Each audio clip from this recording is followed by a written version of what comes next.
আসসালামু আলাইকুম ভিউয়ার, সকলে কেমন আছেন? আশা করি সকলে অনেক অনেক ভালো আছেন। মই ঝিনুক, একটা চাকমা পাড়ায় ঝিনুক রেস্টে বসছিলাম। নাকি বললো? তখন দেখি নাম কিছু কি ওর? বাচ্চা হাতে ফুল নিয়ে খেলা জনক, করতেছে। পরে ওদের কাছে গেলাম, জনক ওদের নাম নাম তোমার? শুনলাম। যে বাচ্চাটাকে দেখতে পারছেন ওর নাম নাকি জনক, কিন্তু আমি ঝিনুক মনে আরেকবার করছিলাম দেখি তো। ঝিনুক। ওদের ভাষাটা একটু বোঝা যায় না, কেমন জানি। পরে ওরা ফুল নিয়ে খেলতেছে, ফুলটা হাতে নিয়ে দেখলাম ফুলটা হলো জবা ফুল। কিন্তু আমরা সচরাচর যে ফুলগুলো আমাদের এলাকায় দেখি, গ্রাম অঞ্চলে দেখি, সেগুলো ৪টা বা ৫টা পাপড়ি হয়ে থাকে, কিন্তু এটার পাপড়ি অনেক, প্রায় গোলাপ ফুলের যেমন পাপড়ি সব জায়গায় থাকে না, ওই রকম এটা।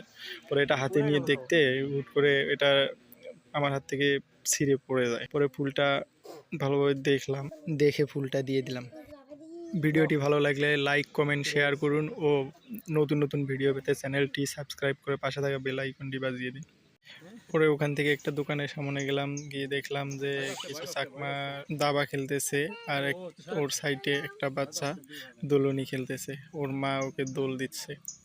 পরে আমি ওখানে এত ছোট গিয়ে বাচ্চা ভিডিও তারপরে করতে কিছু শুরু মানে করলাম। ভয় তখন বাচ্চাটা কেমন জানি ভয় পাচ্ছিল। পরে বাচ্চাটা কান্না শুরু করতে হাসো ধরছিল, হাসো। পরে ওর মা ওরে নামাই দিল। আরও নতুন নতুন ভিডিও পেতে চ্যানেলটি সাবস্ক্রাইব করে পাশে থাকা বেল আইকনটি বাজিয়ে দিন। সকলে ভালো থাকবেন। আসসালামু আলাইকুম। আল্লাহ হাফেজ।